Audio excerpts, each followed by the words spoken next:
nagsama para siya ay sama-samang purihin sa Espiritu katotohanan. Salamat sa lahat mga kapatid nandito at gusto rin natin pasalamatan ang ating mga kapatid na walang samang sumusubaybay o nakikiantabay sa atin via FB Live. So good morning po sa ating lahat ulit.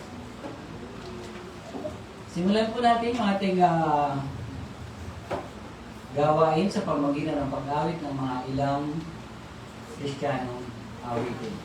Umpisahan po natin, higit siyang tumatamis.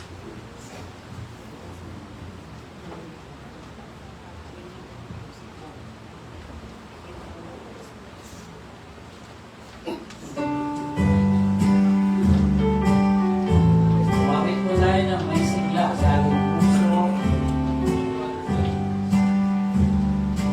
Jesus, araw-araw puso ko'y nalalapit. Sa ringa ng umaga, higit ang kanyang dikit. Higit siyang marilag sa lahat kong iniisip. Araw-araw sa akin, higit siyang tumatamis. Di maliliit dito sa papangin. Doon higit at higit ang tamis niya sa akin. Walhati niya'y bumati ng akin siyang makita. Higit siyang marilag kaysa tala sa umaga. Kasiyahan ang kaluluwa ko sa kanya'y labis. Araw-araw sa akin higit siyang tumatamis. Di maliliit dito sa pampangin. Doon higit at higit ang tamis niya sa akin. Ang aking puso may agad niyang iniibsan. Sa kaniyang piling bawi na ang kalungkutan. Mahal ko ang Kristo, sa sala ko ay nagsakit. Araw-araw sa akin higit siyang tumatamis. Di natin maliliit dito sa pampangin. Doon higit at higit ang tamis niya sa akin. Sige po, hinihiling ko ng lahat muna yung tayo. Ito ay bilang paggalang sa pambungad ng panalangin pagkatagumpay ng gawain ay umaga. Hilingin po natin kay kapatid na Kaiser. Po tayo Panginoong na makapangilihan sa lahat. Kami po ay lubos na nagpapasalamat sa pribileyo o pagkakataon na binigay niyo sa amin upang magkatipon-tipon upang makapakinig ng iyong mga salita po. Akin po pinapanalangin ng mga kapatiran po namin ng mga kasamang Panginoon at pinapanalangin ko rin po ang mga kapatiran na papunta pa lamang po. Nawa Panginoon sila po ay inyong ingatan Panginoon at ang mga kapatiran naman po hindi makapunta.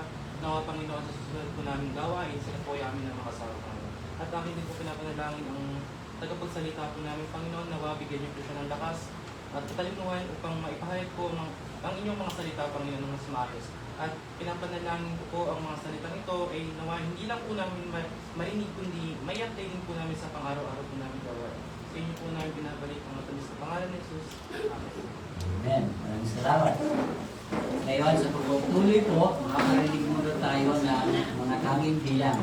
Mga kasi marami po tayong mga kapatid na kailangan ng kanilang special number. Unahin po natin ang tanging bilang na inihanda po ng mga piling membro ng ating kapulungan. Tawagin na po natin sila.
Name the sweet perfume poured upon my soul. Oh, in your name we overcome. In His name there's victory. His name is powerful. The name of Jesus, higher than the name. King of all kings, no other name like His. The name of Jesus, higher than the name. Alpha, Omega, no other name like His. Every other God is dead and dead. Jesus died and rose again. We lift Him higher. In your name every knee shall bow. In your name all men are saved. We call upon the name. Call His name, Jesus. call His name, Jesus. call His name, Jesus. call His name, Jesus. call His name, Jesus. call His name, Jesus. call His name, call His name.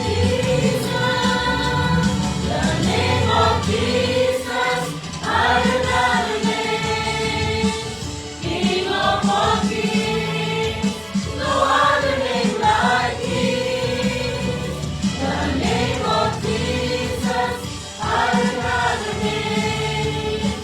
Alpha, Omega, no other name like His. The name of Jesus, higher than the name. King of all kings, no other name like His. The name of Jesus, higher than the name. Alpha, Omega, no other name like His.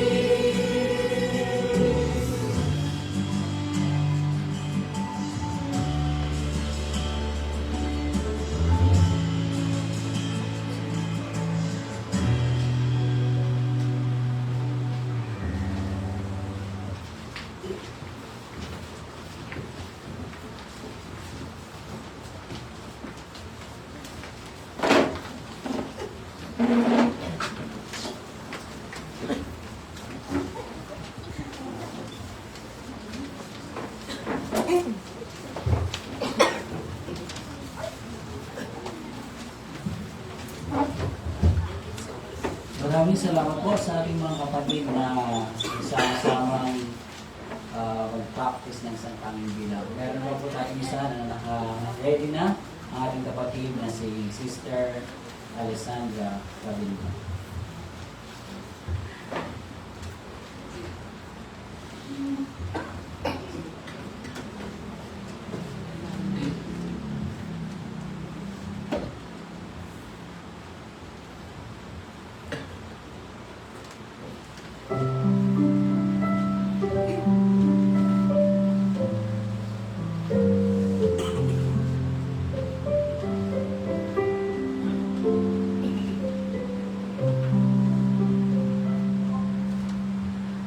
So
Pasasalamatan po natin ng Panginoon sa mga gift of voices na ibinigay po niya sa kapulungan KKSM. At sa ating pong pagpapatuloy, hinihiling ko po lahat ay ulit po. Ito naman ngayon ay paggalang po sa pagbabasa ng salita ng Diyos na makikita po natin sa Proverbs 31 verses 25 to 28. Kawikaan 31, talatang 25 hanggang 28. Proverbs 31 verse 25 to 28. Makisunod po kayo sa inyong mga paningin habang ito'y binabasa ko po sa Bibliang Tagalog. Ang sabi po niya, kalakasan at kamahalan ay siyang kanyang suot, at ang kanyang tinatawanan ang panahong darating. Binubukan niya ang kanyang bibig na may karunungan, at ang kautusan ng kagandahang loob ay nasa kanyang dila. Kanyang pinitignan mabuti ang mga lakad ng kanyang sambahayan, at hindi kumakain ng tinapay ng katamaran. Last verse po, nagsisibango ng kanyang mga anak at tinatawag siyang mapalad. Gayon din ang kanyang asawa at pinupuri siya niya na sinasabi,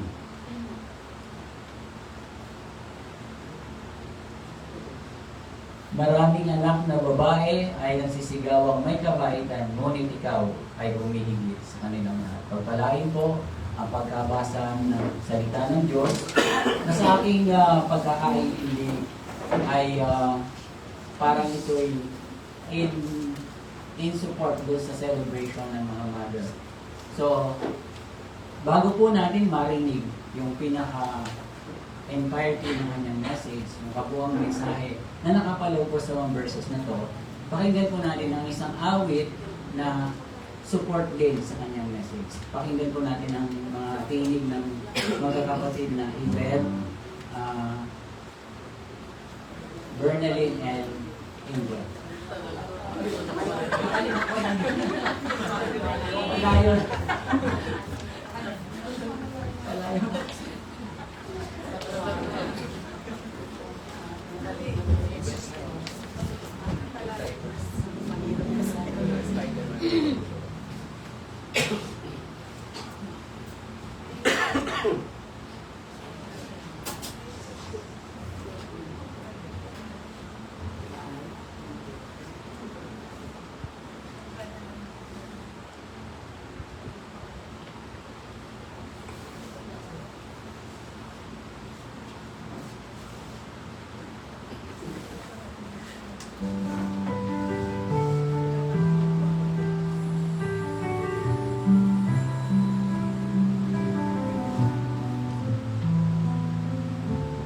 Mother's heart, so firm, so true, anchored in Christ through all she knew. When storms arise and fears increase, her soul stands firm in perfect peace. Faithful mother, strong by grace, trusting in God's promises, not by might nor by her ways, but by God's unchanging grace.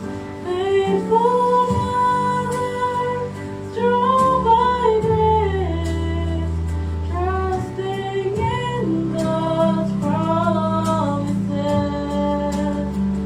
not by might nor by her ways, but by God's unchanging grace. She teaches hearts to trust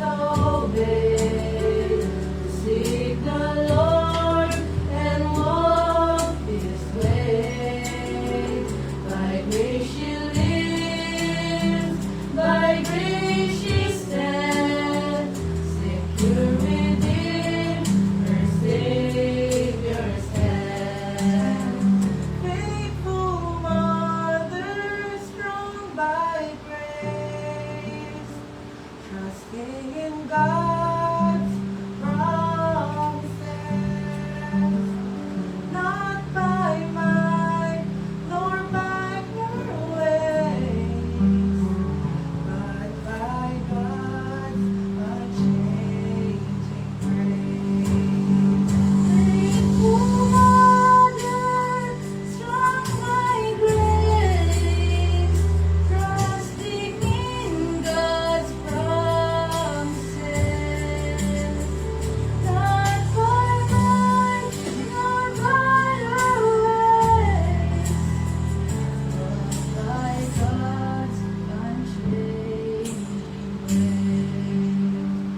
Faithful Mother, strong by grace, trusting in God's promises, not by might nor by her ways, but by God's unchanging grace.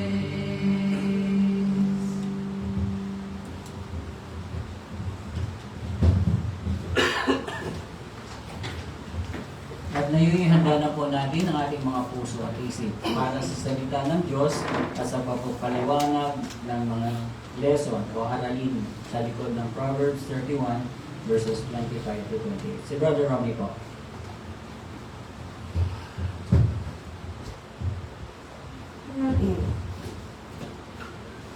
Good morning po sa lahat. Sa mga kasama po natin sa FB Live. Happy Mother's Day po para sa lahat. Actually, parang yung mga tatlong kumanta, nagbigay po ng special number para nakuha natin po yung message na aking ibabahagi ngayon. It's all about mothers. Ayan. Yung kinanta namin, No Other Name.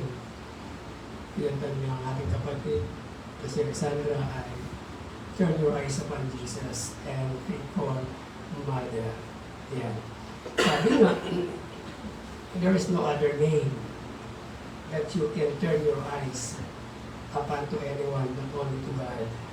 At yung mensahe ng mga tatlong sisters na kumanta kanila, nandun ang lahat ng mga pasakit ng isang magulang na hindi niya naman ito magagawa lahat. Only by the grace of God. Di po ba? Kaya only Him we can turn our eyes upon Him. So Proverbs 31, 25 to 28. Alam niyo po yung 31, the whole chapter ng 31 ng Proverbs o ng Kawikaan. Kung sisimulan natin yung verse 1 and the entire verses ng chapter 31 ng Proverbs, ito po ay parangal sa magulang ni Haring Lemuel. Doon pa lang sa verse 1 ng 31, chapter 31 ng Proverbs, binanggit doon si Haring Lemuel na kung paano niya inalala, kung paano niya binigyang importansya yung lahat ng paalala ng kanyang ina nung siya ay nung bata pa at hanggang sa dumating tayo sa verses na yan, ay ito ay isang tribute ni Haring Lemuel sa kanyang nag-iisa at pinakamamahal niyang ina. Sinerch ko sa kung sino si Haring Lemuel. Actually, ang librong or the book of Proverbs, marami, it is a collections ng mga Proverbs o ng mga kawikaan. But ang pinaka major na marami na ito si Haring Solomon. So si Haring Solomon ang sumulat. May mga contributors lang pero hindi mo binanggit. Pero halos lahat, ni-replace lang ng mga ibang manunulat o ng writers. Pero originally lahat galing kay Haring Solomon. Kaya sabi nila, sabi ng mga commentators natin, mga Bible scholars po natin, na ito daw pero hindi natin kiniklaim, sabi lang nila, kasi they kept on wondering kung sino itong Haring Lemuel na to. Baka daw, itong si Haring Lemuel, siya ang pet name, ang ginamit na pet name ni Haring Solomon. Okay po. Kasi maliban sa 31 chapter ng Proverbs, ala ng ibang binanggit kay Haring Lemuel. Okay po. Now, so, magpe-presyo tayo na si Haring Solomon.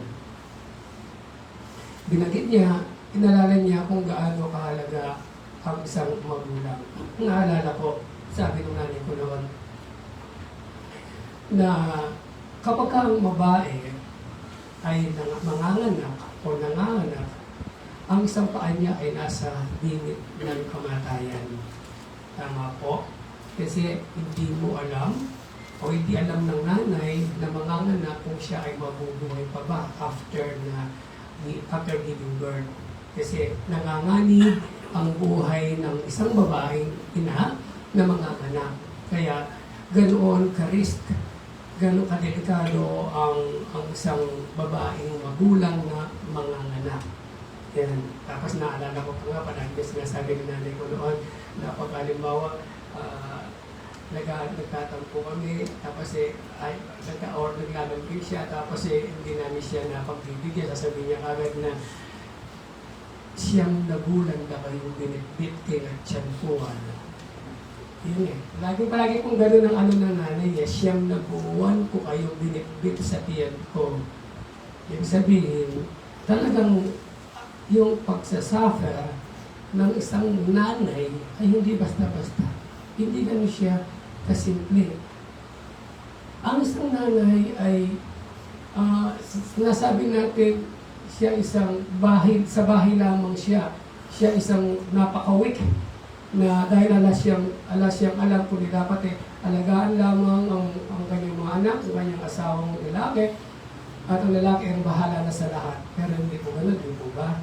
Ang babae, alam natin kung gaano kahirap ang kanyang ginagawa sa pamamahay sa loob ng bahay. Kaya itong Proverbs na binasa natin ay isa-isayin natin kung paano ang kahalagahan ng isang babae, especially yung nanay, na hindi lang sila basta babae, hindi lang sila basta asawa sa loob ng bahay. Sila ay mahalaga sa paningin ng Diyos. Sila ay crafted sila ng kamay ng Panginoon dahil meron silang magandang layunin, magandang purpose dito sa mundo at especially sa ating kanyang pamilya. Sa panahon po ngayon, maraming larawan na tinatawag nating ideal mother. Ano ba yung matatawag nating ideal mother? Sila yung mga magulang na masipag, matiyaga, at selfless. Meron pa po ba tayong nakikita ngayon sa panahon natin na gano'n? Magulang, na masipag, matiyaga, selfless. Lahat ginagawa sa pamilya. Meron pa siguro. Pero ang tunay na tanong ay dapat ito. Ano ba ang itsura ng isang makadiyos na ina sa pamumuhay niya dito sa mundo na ito? Marami tayong alam na ideal na mother sa panahon natin, pero hanggang doon lang sila. Masipag lang sila, napagmahal lang sila sa pamilya nila. Pero may boundary pa rin. May lumalampas pa rin sa boundary na yun. Pag wala na sila sa bahay, kung ano lang ginagawa. Pero ang dapat natin pagtuunan ay yung ano kaya ang itsura ng isang mother na Kristiyano. Okay po.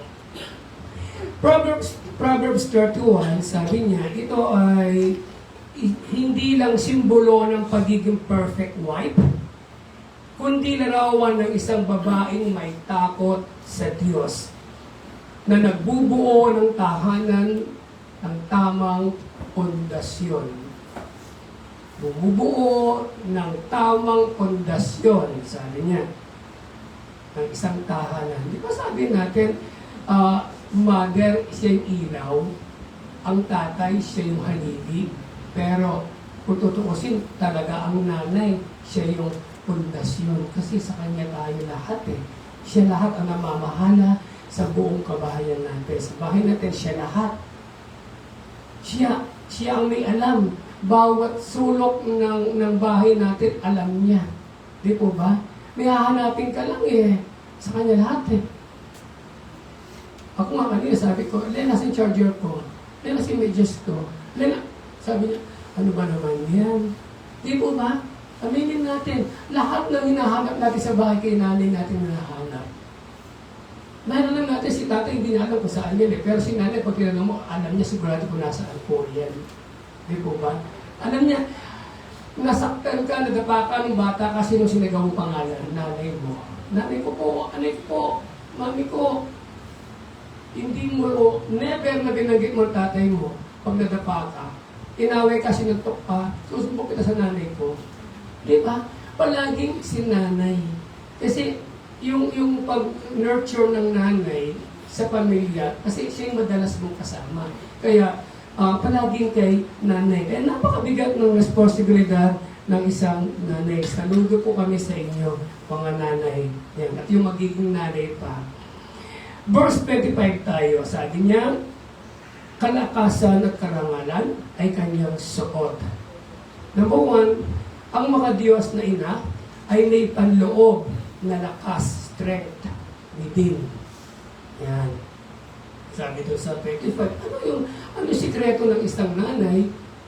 Bakit nakakaya niya lahat ito? Sabi niya, kalakasan at karangalan ang kanyang suot.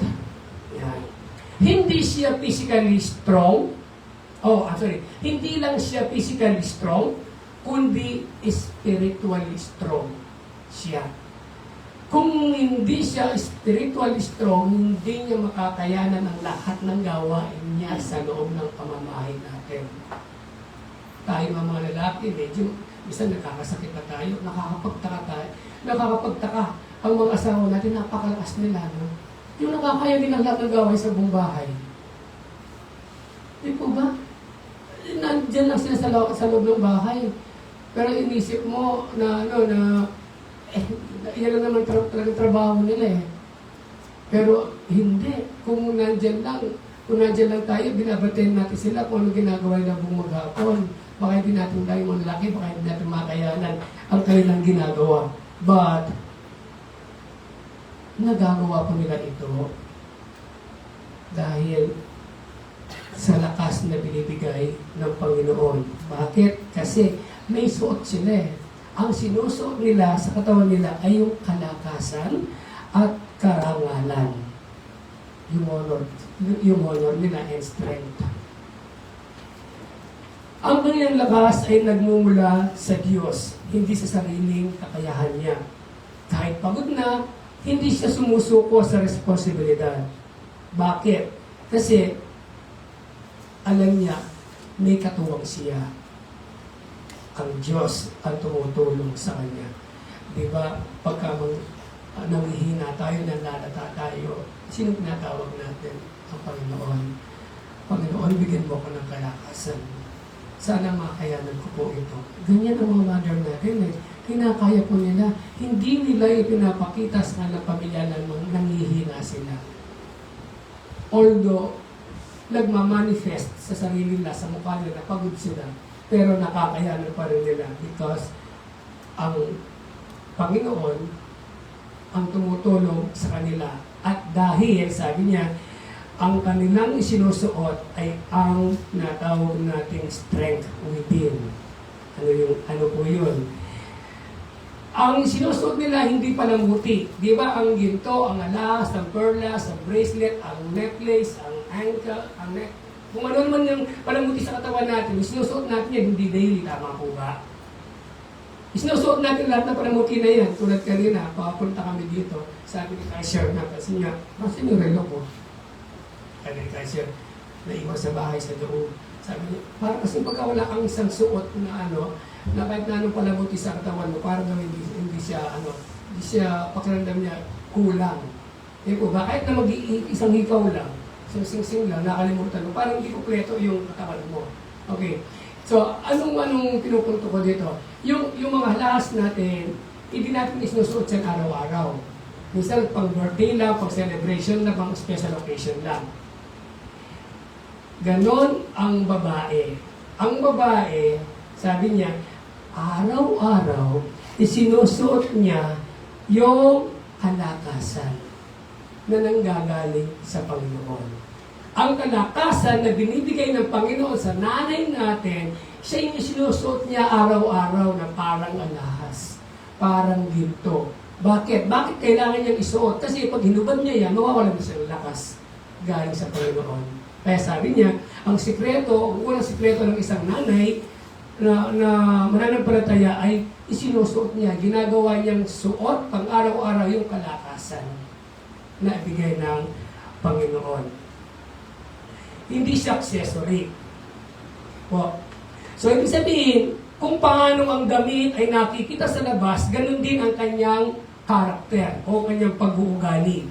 Palaging nakikita ng ibang tao ang kanyang kalakasan, ang kanyang dignidad sa kanyang pamumuhay kasi palagi niyang suot iyon sa pang-araw-araw na buhay niya bilang isang ina. Ang tunay na ang nanay na may Diyos ay hindi basta sumusuko sa problema ng pamilya. So, sabihin, ang number one punto natin ay para palagi mapanatili mo yung kalakasan, palagi kang napapanatili mo yung dignidad mo bilang isang nanay na Kristiyano, isuot mo palagi ito araw-araw. Kasi yan ang bigay ng Panginoon sa iyo. Huwag mo never attempt na tanggalin mo yan. Okay po. Number 2, verse 26. Binubuka niya ang kanyang bibig na may karunungan at ang kautusan ng kagandang loob ay nasa kanyang dila. So number 2 na point po natin, ang makadiyos na ina, binubuka ang kanyang bibig na may karunungan. We all know, sabi nga natin kaagad, para ano lang natin ito, na ang babae daw, likas yata sabi nila, madaldal ang babae, kasi babae siya eh. Pagkano nakita natin sa lalaki, na madaldal na madaldal, dahil mo pang babae, sasabi nila kaagad, no? Parang hindi yata, na ang lalaki magdaldal. Parang justified na ang babae ay okay lang na magdaldal kasi babae siya. Pero sabi dito, ibinubuka ng nanay na Kristiyano ang kanyang bibig na may karunungan. Huwag basta-basta magbuka ng bibig ng walang karunungan. Alam niyo kung ano ibig sabihin. Marami tayong alam dyan. Marami tayong nakikita na ang babae alang mahalagang lumalabas sa bibig niya. Kundi yun at yun din. So, bilang isang Kristiyano mananampalataya may asawa, dapat mag-iba tayo doon sa mga hindi mananampalataya. Huwag sana yung lumalabas sa bibig nila ay lumalabas din sa bibig natin. Okay po. Kaya sabi niya, isipin mo kung ano ang lalabas sa bibig mo. Kasi minsan, iba yung oral sa written. Naintindihan niyo? Ako mahina ako sa oral. Mas gusto ko yung written. Halimbawa, yung interview ako, ayoko yung actual. Kasi baka magkamali ako ng gamit na salita. Hindi mo maiisip kung ano talagang fit na salita. Pero pagka written exam, you have the time to think kung anong tamang appropriate na word para isulat mo. Kaya mahina ako sa oral interview. Sa written, yan, pwede kong ilaban yun. Kaya sabi dito, babaeng ina, gamitin ang pagbuka ng bibig mo ng may karunungan. Ito ay nagpapakita ng kapangyarihan ng salita ng Diyos o ng isang makadiyos na babae o ina. Ipinapakita rin dito na ang kanyang bibig ay hindi ginagamit para manakit, para manira o magdala ng kaguluhan, kundi para magbigay ng karunungan at kagandahang loob. Paano natin ginagamit ang ating bibig bilang isang babae, isang magulang? Minsan marinig mo, kapitbahay mo, di po ba? Umaga, kung ano-anong magagandang hindi ka katanggap-tanggap na salita na marinig mo. Alam natin po yan kasi tayo ay nabubuhay sa mga napapaligiran tayo mga unbeliever. Kaya alam natin kung ano yung mga lumalabas sa bibig nila. Wala kang marinig, wala kang makita, wala kang matutunan na anumang karunungan na gagaling sa labas ng bibig nila. Sabi ng Panginoon, sana ang pagbuka ng bibig mo ay may karunungan. Isipin mo kung ito ba ay makaka-apekto o hindi. Pag inisip mo na ito ay makaka-apekto, huwag mo nang sabihin. Sabi nga, less talk, less mistake. Huwag ka na magsalita para hindi na tumagdag yung mali mo. Okay po? So, hindi emosyon ang pagtatakbo sa kanyang bibig. Sabihin, lahat kasi minsan kung ano yung nararamdaman natin, yung emosyon natin, gusto natin ilabas po di ba? Ako ganun ako minsan. Kung lalo pagkalang kung tama ako, gusto ko, kung ano nasa labas, ay nasa loob ko, gusto kong ilabas. Pero sabi niya, kontrolin mo. Kung hindi naman nakapagbigay ito ng karunungan, huwag na lang. Supporting verse natin doon yung Proverbs 15:1. Proverbs 15:1, a soft answer turneth away wrath. Yan. Sabihin, walang hindi nakukuha sa magandang pag-uusap. Kahit na ang motibo mo ay maganda, ang layunin mo ay maganda, pero the way kung paano mo binigkas, ito ay nakakasakit. Kahit na ang motibo mo hindi ganun. Kaya sabi sa binasa ko, 15:1, yung malumanay na pagsagot ay nakakaalis ng galit. Yan. Kahit na galit ang kaharap mo, kapag ka malumanay kang magsalita, mapapatangay mo siya. Hindi mo siya lalo mapapagalit. Okay po? Number 3, ang mga Diyos na ina, binabantayan ang mga lakad ng kanyang pamilya. Hindi lang siya basta ina. Hindi lang siya basta nagluluto.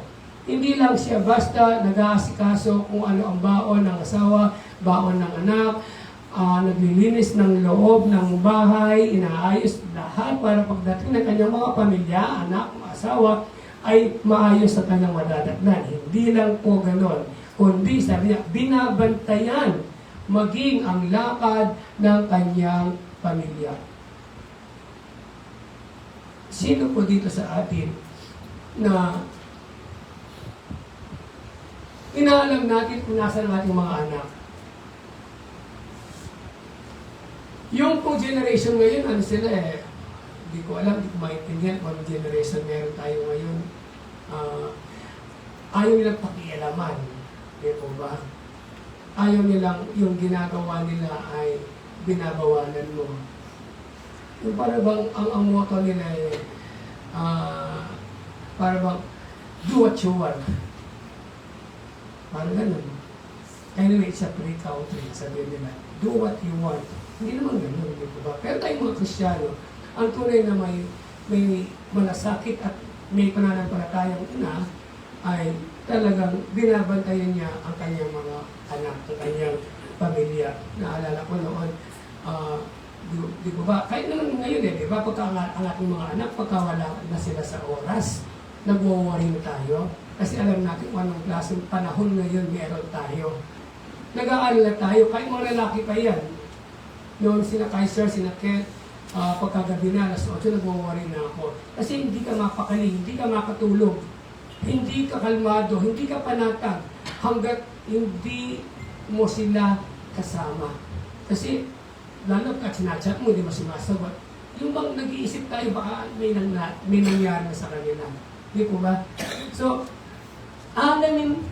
inaalam ng isang nanay, kasi minsan tatay, very maluwag yan Very well off yan sa mga anak hindi, ang alam niya, ang nanay ang may responsibilidad sa kanyang mga anak. Kaya ang nanay, ginagawa niya, talagang inaalam niya.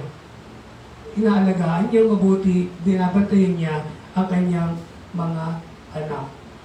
Ang verse na 27 ay nagpapakita ng isang responsibilidad na ina, mapagmalasakit na ina, at meron siyang kasipagan na gusto ng Panginoon na gawin niya para sa kanyang pamilya. Hindi lang siya basta nakatira sa bahay. Meron siyang mabigat na responsibilidad. Kasi binigay iyan ng Panginoon, mga anak mo na yan, pinaalaga sa iyo ng Panginoon, responsibilidad mo ang mga anak mo sa Diyos. if something happens sa kanila, mananagot ka sa Panginoon. Kaya, ang nanay, malaki, malawak, napaka drastic ng role niya bilang isang ina. Maingat siyang nagbabantay. Kahit na tahimik ang nanay, alam niya kung ano ang nangyayari sa kanyang anak. Minsan, sabi nila, di ko lang kung tama gamitin ko itong word na to. Nag-isip ako ng ibang word.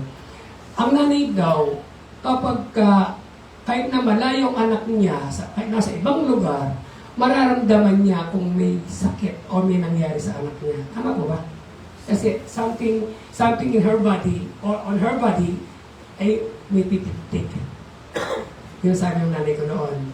Alam ko, sabi niya, may sakit. Kasi alam namin mga nanay, kung may sakit ang anak namin. Kaya hindi mo nakikita kasi may mararamdaman ka daw sa katawan. So yun, may tumatango doon. Alam, yan po. Sabihin, tama pala yun. Instinct, sabi niya. Alam ng nanay, kung may problema ka, kahit hindi nagsasabi. Alam ng nanay, kung anong pagkatao mo, kung anong klaseng bata ka, wala ba, sasabihin ka agad mula nang isinilang kita, hanggang sa paglaki mo, kilala kita. Di po ba? Yan ang magulang. Talagang binabantayan niya lahat ng galaw, lahat na ginagawa, lahat ng problema. Alam niya, isa magtataka na ang anak, ba't alam mo na eh? Yun ang sikreto nila. Kahit na magsinungaling ka, kahit na itinay mo, alam nila, nararamdaman nila, something happened sa atin, mga anak nila. Para daw silang, CCTV. Ang CCTV, nakalagay iyan, hindi nagsasalita ang CCTV, pero lahat nakikita niya. Recorded lahat iyan. Recorded lahat iyan. Ganyan daw po ang nanay. Parang CCTV yan. Na kahit hindi kumikilos, kahit hindi nagsasalita, kahit hindi ka kinakausap, basta alam niya, recorded lahat sa puso niya kung ano ang nangyayari sa kanyang buong pamilya. CCTV in a way na positive ba? Positive way, hindi yung CCTV na kung nakikipagdandalan ka lang, nakikipagmarites ka. Hindi po iyon. So, wag lang sana sa mga magulang na sasabihin mo na sa yung mga anak na, kumain ka na ba? Gumawa ka ba ng assignment mo? Kumusta yung trabaho mo? Nasa ng sweldo mo? Asa ng akin? Hindi lang po sana dapat daw ganun. Kasi ang isang tunay na mananampalatayang nanay, dapat ay kumustahin din natin ang kanyang spiritual.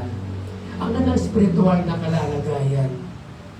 Tanong natin, kumusta ang spiritual mo? Alam mo ba, kung hindi ka pa Kristyano, mamamatay ka ngayon, alam ba kung saan ka patutungo? Yes, granted, matigas ang ulo ng anak natin, pero the mother keeps on going. Keeps on sa pagsalita, sa paggawa, sa pag-guide sa kanyang anak. Huwag lang po sana yung spiritual, huwag lang sana yung material, physical, na pangungumusta, pag-aalaga sa ating mga anak, kundi pati pa ng spiritual state, ang nakalalagay yung spiritual. And supporting verse po natin doon sa Deuteronomy 6 and 7, at ang mga salitang ito na aking iniutos sa iyo sa araw na ito ay mapapa sa puso mo. Verse 7, at ang iyong tinuturo ng buong sikap sa iyong mga anak at iyong sasalitain tungkol sa mga iyon pagka ikaw ay naupo sa iyong bahay at pagka ikaw ay lumalakad sa daan at pagka ikaw ay nahiga at pagka ikaw ay bumabangon. Walang pahinga na. Anong pahinga ang nanay? Sabi dito, turuan mo yung anak. Sabi niya, salitain mo tungkol sa mga iyon sa pagka ikaw ay nakaupo, sa bahay nakaupo, ikaw ay lumalakad sa daan, ikaw ay nakahiga, at ikaw ay bumabangon. Napaka-energetic ng nanay na lahat, iasa sa kanya lahat. And she was commanded dito sa Deuteronomy, yung nagawain ninyo. yun ang task ninyo. Na kahit ano gawin nyo, nakaupo, nakatayo, naglalakad sa daan, natutuwa ng pagbangon, yun pa rin ang ginagawa mo. And by those activities na ginagawa mo ay napupuri mo ang Panginoon. At the same time, nadadala mo ang iyong mga anak sa Panginoon. So, number 4, yung verse 28. Yan. 25, 26, 27, 28. The last one. Sabi doon sa verse 28, nagsisisindig ang kanyang mga anak at tinatawag siyang mapalad, pati ng kanyang asawa at siya'y pinupuri niya. Yan. Number 4, ang mga Diyos na ina ay napupuri ng kanyang asawa at anak. When was the last time we husbands appreciate our wives? Ay, bumano si Len. Bumano si Len. Sabi ko kanina umaga, papunta na kami dito. Pero nag-post na ako sa Facebook na ginrit ko na si Len, yung nanay ko, yung anak ko panganay, ay malugang ko. So apat sila, ginrit ko sila. But I did not greet Len personally. Ewan ko, hindi ako mabukal sa yung sabi ko, gano'n, na, sabi niya, paalis na kami. Sabi niya kay pangalan ni Ann, sabi niya, Happy Mother's Day, sabi niya, ako hindi man ako nag-greet. So, ginrit ko. So, ibig sabihin, kailan tayo, ikaw ba, Michael, kailan mo na-appreciate serious? Yan, tumatawag si Michael. Dapat deserve ng ating mga asawa na i-appreciate natin sila. Yun man lang na nagtrabaho tayo maghapon, madadatnan natin sila sa bahay, sasabihin natin, kikis natin sila, kumusta ba? Kumusta ba ang trabaho mo dito sa bahay? Yung mga ganun a simple gesture lang ay maano yung mga asawa natin, di po ba? Ang problema yata pagdating natin sa bahay, ganun ako pagdating sa bahay, then, problema ko kape. Makape ako yun lang po, at least nalaman natin ngayon, mga husband, na ang mga babae talaga dapat, kailangan nila yung appreciation. Dapat yung sobrang pagod sila sa maghapon sa bahay, pag-aasikaso sa ating mga anak ay i-appreciate man lang. Magpasalamat tayo na pasalamatan sila na sa maghapon nila ay naalagaan nila yung ating mga anak, yung bahay, lahat-lahat na po. Yan. Kaya sabi niya ay darating ang panahon, magsisildik ang ating mga anak, maging ang asawa, para i-appreciate, para papurihan ang ating mga asawa. Yun ay nasa verse 28. Hindi lang basta hindi lang basta kinikilala ng mga anak natin na kung gaano ang pag-aalaga ng mga nanay natin sa ating mga anak, kundi yung bang natawag nilang respeto. Respetuhin mo lang sila. Yun ay isang malaking gift na sa kanila. Di po ba? Yung bang, alam natin yung mga anak ngayon ay talagang isang matitigas ang ulo. They don't know how to respect. Hindi sila marunong gumalang. Pero yun man lang respetuhin mo ang nanay mo ay isang malaking kaswelo, malaking kapagpangan sa isang magulang. Ang nanay daw parang isang puno ng mangga. Itatanim mo ang puno ng mangga, sidlang pa rin siya, tapos mag-sprout na yan, tapos wala pa siyang silbi. Diba? Dadaan-daanin mo lang siya. Pero sa ilalim nun, yung process, gumagawa para yung mangga na yun ay lalakit, maging puno na siya, at magkakaroon na siya ng bunga. Kasi magkaroon ng itik na bunga, at doon mo makikita ang kahalagaan ng mga na yun. na mula doon sa maliit na puno, mangga na sa siya ay lumaki na bunga, doon mo parang siya ma-appreciate. Ang nanay daw, ganun. Hindi mo siya basta kagad na-appreciate. Lahat ng puhunan niya, lahat ng lakas niya, lahat ng pagmamahal niya, sa umpisa hindi mo pa nakikilala hanggang sa makita mo ang kahalagahan ng isang ina. Doon para siya ma-appreciate. At sabi niya, maging ang kanyang asawang lalaki ay pupurihin ka o pupurihin siya. Bakit? Kasi talaga naman po dapat tayo mga asawang lalaki ay antay pa ba natin mawala natin mga asawa para mabigyan natin sila ng tribute na sila ay sabi mo, siya po nabubuhay po ang ating asawa, siya po ang lahat ng gumagawa ng gawaing bahay, napakabait po niya ang asawa, napakabait po niya sa mga magulang na, napakabait po yung isang kapitbahay. Kailangan pa bang mangyari yun para hindi na niya maririnig? Di po ba? Hindi na niya maramdaman. Kasi nakahiga na sa harapan mo. Pero habang nandyan ang magulang, ang isang nanay, ibigay na natin lahat ng appreciation natin.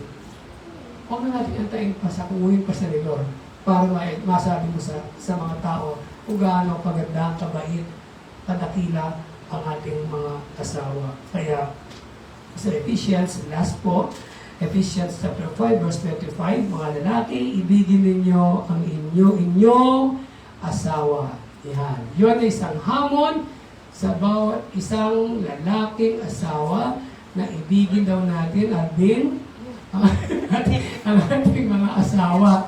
Wala pa ganun, natawa lang kita sa ating sa atin na yan. Ang ating mga asawa, mahalaga po yan. Sila ay bigay ng Panginoon sa atin na dapat na natin silang alagaan at i-appreciate natin kung ano man ang kanilang nagagawa para sa atin. Yan po. So sana po ay nakakuha tayo ng lesson sa ating aralin ngayon na kung saan ang halagaan ng isang nanay ay hindi basta-basta, hindi simple. Sila ay mahalaga sa paningin natin, lahat higit sa paningin ng Panginoon. Tayo po ay manalangin.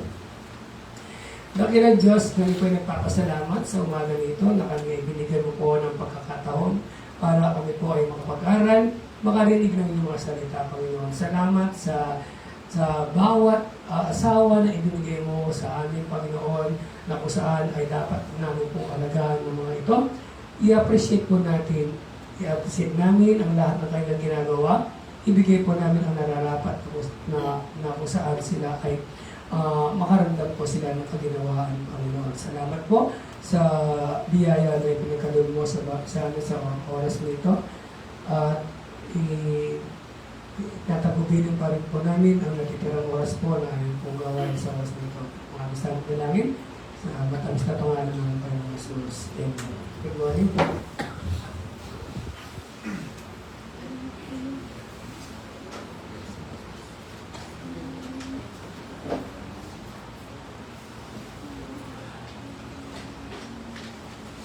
Pagpalain po ang mga salita ng Diyos na ibahagi ngayong umaga. At alam mo po, tayong lahat ay mag-agree sa points na naibahagi po sa atin na ang mismong salita ng Diyos ay pinibigyang halaga ng ating mga ina.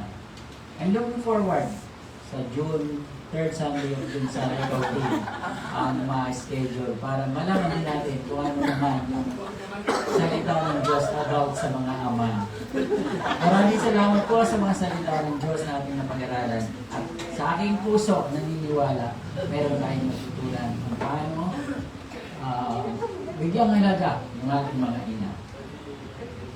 Wala akong makita kanta na babagay sa Mother's Day, pero ito na lang siguro ating awitin. Paglilingkod kay Haring Jesus bilang ating pagsusok.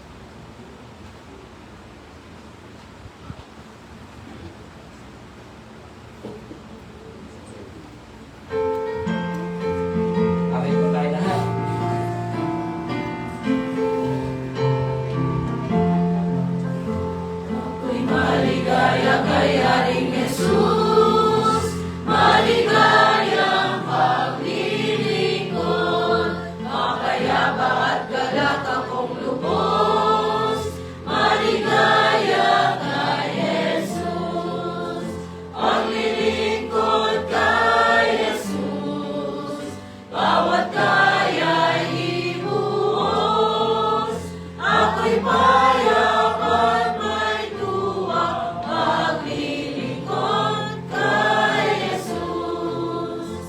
Ako'y maligaya kay Aling Jesus, maligaya sa pagsunod, buhay ko niya may pusang iaandong, maligaya kay Jesus, paglilingkod kay Jesus, bawat kaya'y ibuhos, ako'y payap at may tuwa, paglilingkod kay Jesus. Ako'y maligaya kay Aling Jesus, maligayang paglilingkod, ako'y ligtas sa kanyang pagkatubos, maligaya kay Jesus, paglilingkod kay Jesus, bawat kaya'y ibuhos, ako'y payap at may tuwa, paglilingkod kay Jesus. Sige po. Manatili po tayong nakatayo para sa ating pangwakas na panalangin. Hingin po natin kay kapatid na Jen. Bilang Ama, muli maraming pong salamat sa napakagandang araw na binigay mo sa amin para kami magkakapatid dito, magkitong dito para makinig ng iyong salita. Maraming salamat sa mensahe. Salamat sa reminder sa mga natutunan namin ngayong araw na bilang aming hinaan na napakagandang biyaya na binigay mo sa amin. Ang pagmamahal na binigay namin sa kanila, ang biyaya niyo sa amin. Salamat Ama sa patuloy na pagbigay mo sa amin ng biyaya sa aming mahal namin sa buhay, sa aming pinakay mga this day. Salamat sa naging mensahe, sa pagbigay ng importance din sa kung paano namin tratuhin at kung paano namin makita dapat ang aming ina sa mga sumusunod din. At ang mga ipapasalamat kami sa anong na ginamit nyo para ipahayag ng iyong salita. Salamat sa katalinuhan na binigay mo sa kanya at sa lahat ng peace and walang interruption na nangyayari dito sa gawain namin. Ipapasalamat kami. Ang madalangin namin na ang narinig namin mensahe ngayon ay sa puso po namin, i-practice po namin ito sa araw-araw namin pamumuhay. Patuloy yung maging encouragement ito sa amin na pag-aralan namin patuloy yung Biblia dahil mas marami pa po kami makikilala bilang paglapit po namin sa relationship po namin sa inyo, pati po sa pagkakaintindi po namin sa relationship namin sa mga parents po namin. Muli, maraming salamat po kasi napakagandang blessing na pinigil sa amin sa mensahe at sa gawain po namin ngayon. Dalangin namin naman sa mga sumusunod na gawain namin, samahin pa po kami. Kayo po ang maging sentro at hanggang sa magkadiwalay po kami dito. Ingatan niyo po kami hanggang sa mawali kami. Muli ang mga pinupuli po namin kayo. Napapasalamat po kami sa napakagandang blessing na pinigil po sa amin. Ipasama po namin po namin sa pangalan ni Jesus. Amen. Maraming salamat po. At dito po nagtatapos yung ating preaching service. Nagpapasalamat din po kami lagi sa ating mga kapatid na nakantabay sa ating FB Live. Maraming salamat po. Magandang